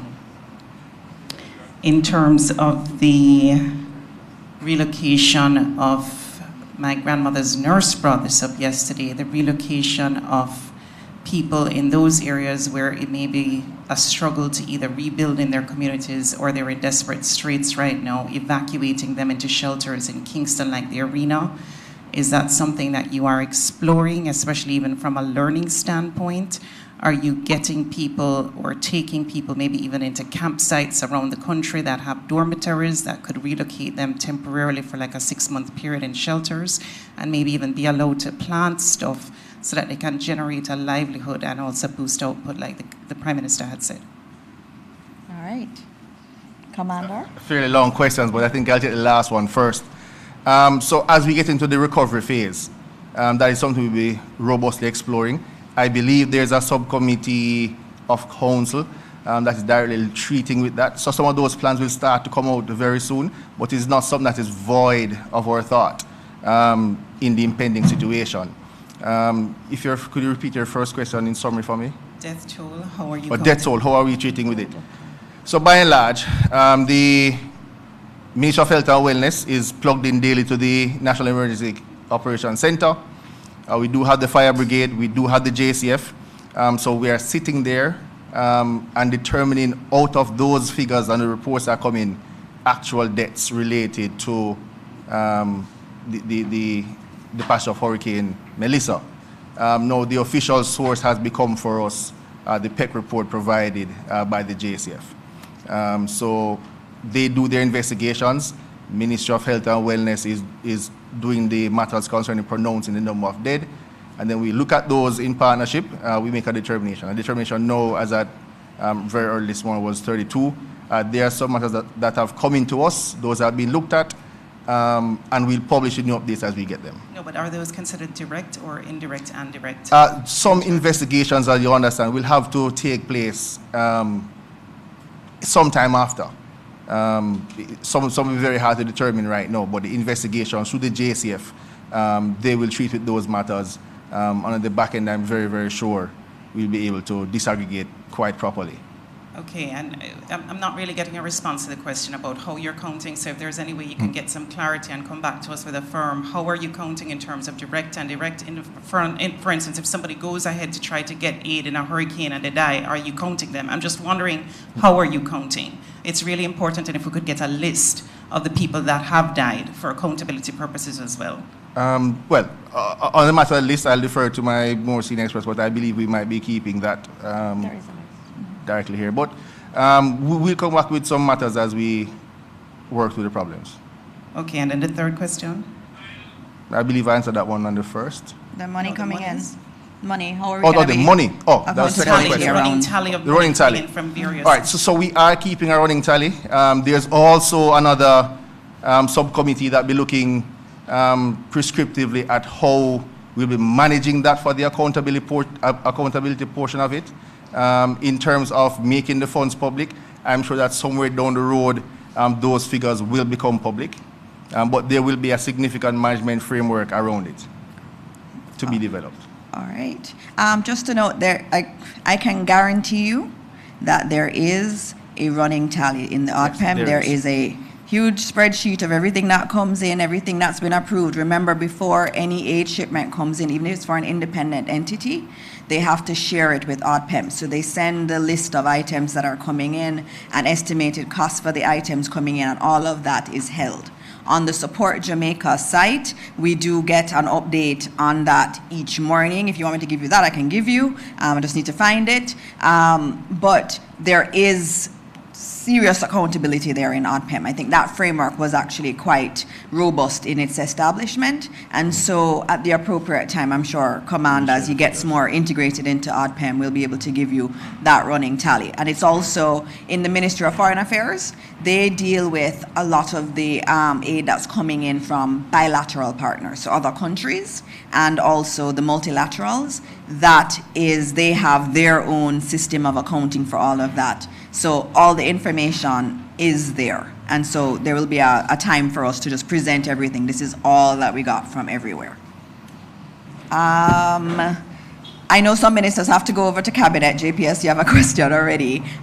So if you have to leave, leave, but let's take the last. Okay, his hand was up first. It's been up for a long time. Morning, everybody. Andre Jebinson, CVM News.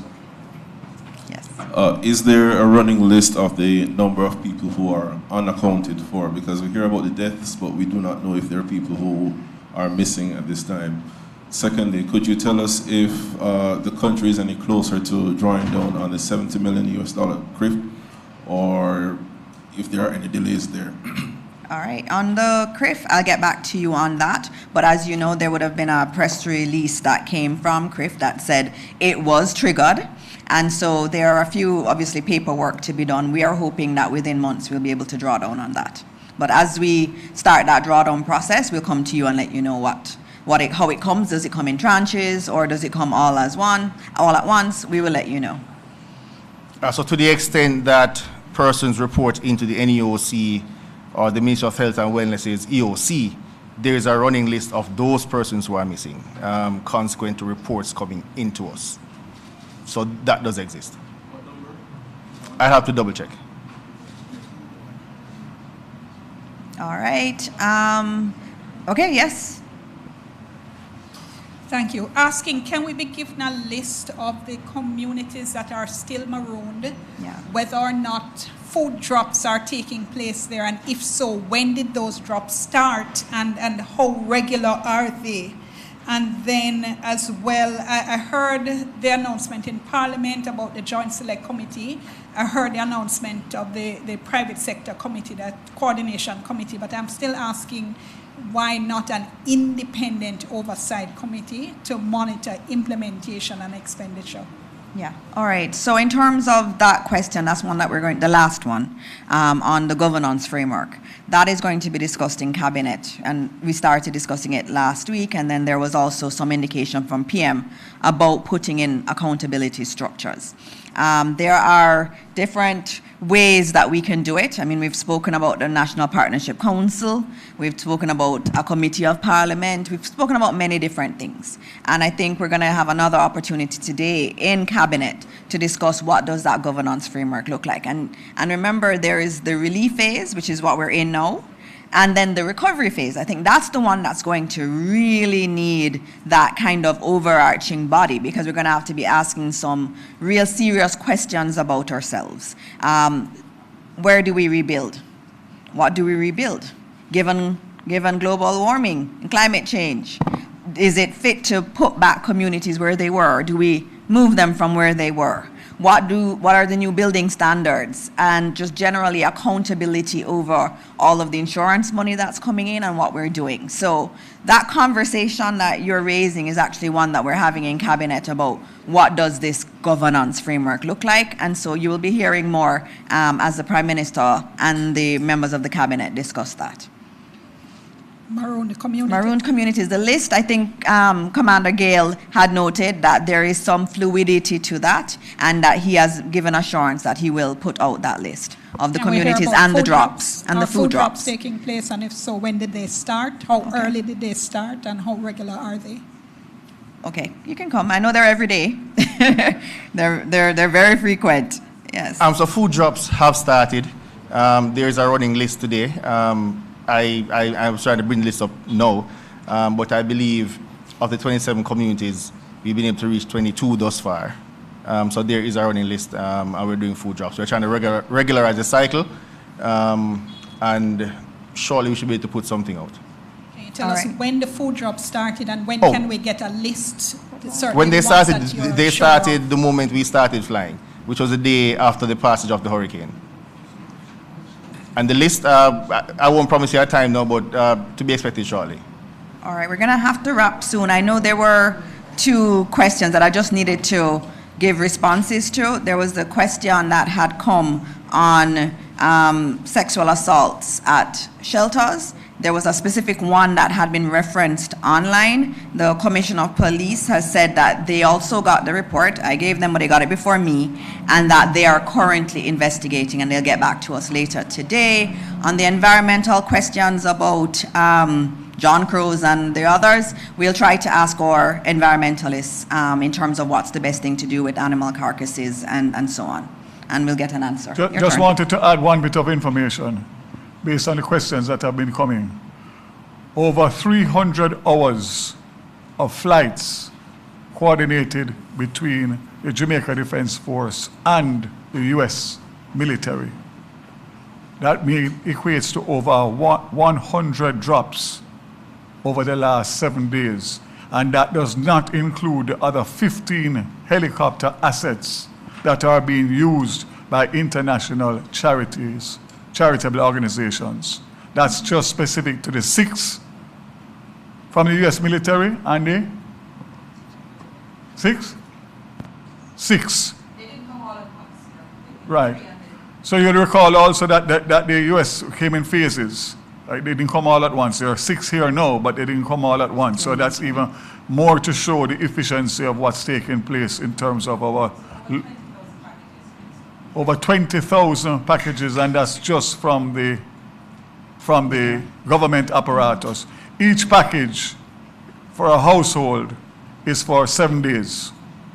So it's a lot of logistics and planning to make sure that when we drop, that family or that recipient has food for 7 days. The family has food for 7 days. So just wanted to add that to give you an understanding of the magnitude of what is taking place in our beloved Jamaica, in today being the 7th day since the hurricane hit.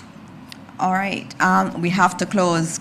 I'm seeing a message that we're needed in cabinet, but let me have the last 2 questions over here. I see 2 hands. We're gonna just take both, and then we give the last set of answers. Microphone, please.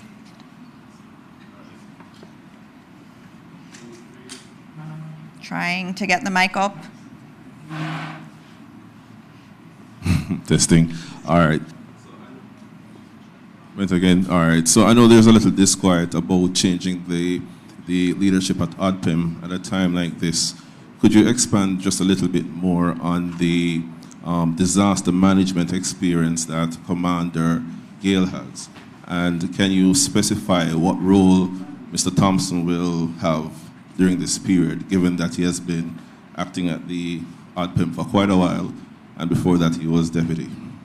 All right. I won't be able to answer all of that, but I can ask the commander to give you his CV. But just noting, I've worked with Mr. Thompson quite a bit as ODPEM head. In terms of when you're communicating, you have to speak to the head of ODPEM a lot.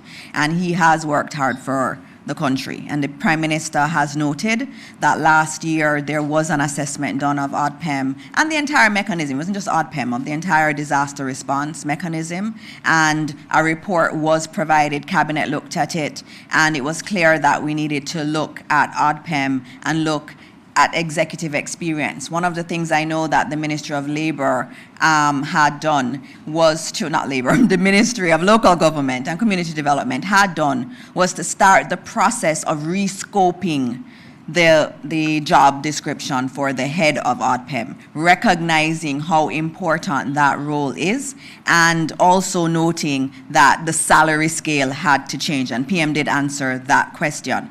And so what's happening now is that process is still in train, but it was felt that we needed to have greater synergies with the JDF, and having a commander who was already leading in the Emergency Operations Center. Remember, I told you, he was there in the center. He was one of the leaders in our Emergency Operations Center, was the best thing to have that synergy now. In terms of Mr. Thompson, he is still a part of the ODPEM team. I think he is probably a permanent member of staff. I would have to check that and get back to you, but I expect that he would still be there and still serving.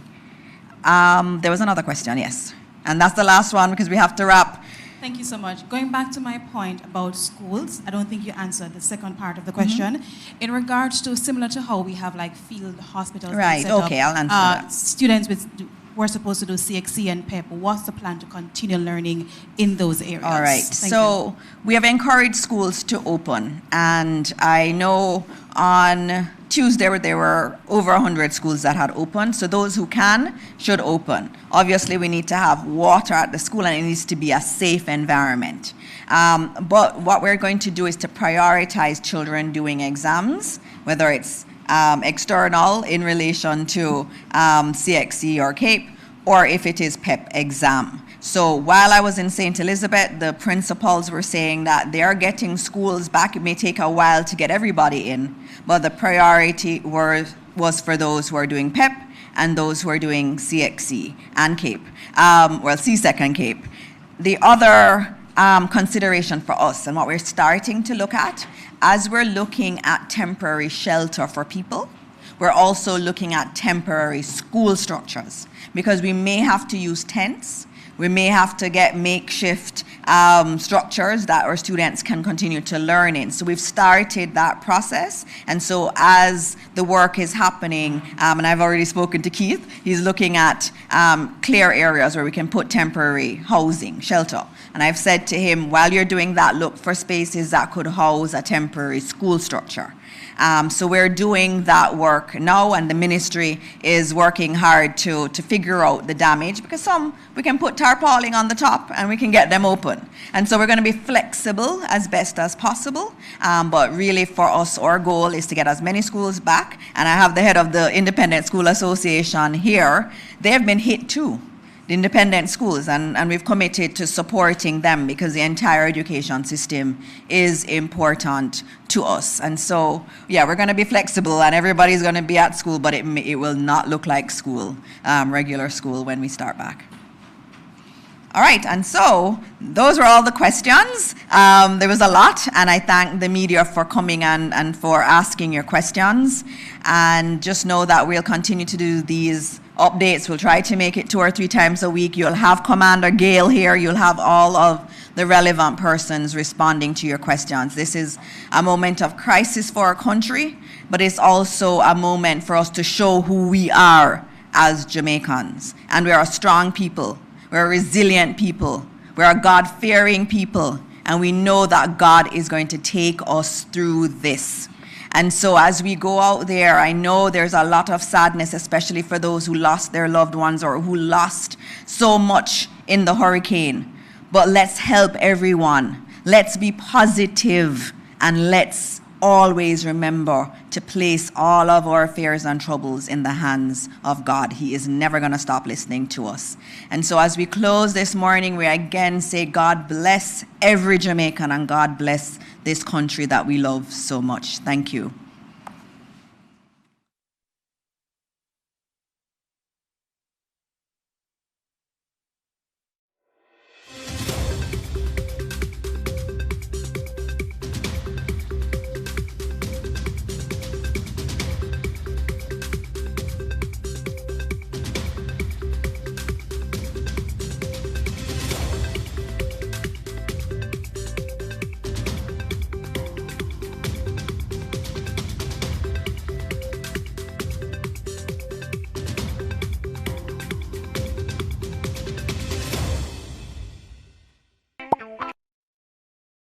I gotta show them my way of justice. I'm abused. I need legal advice. I don't deserve this. The truth of the matter is, justice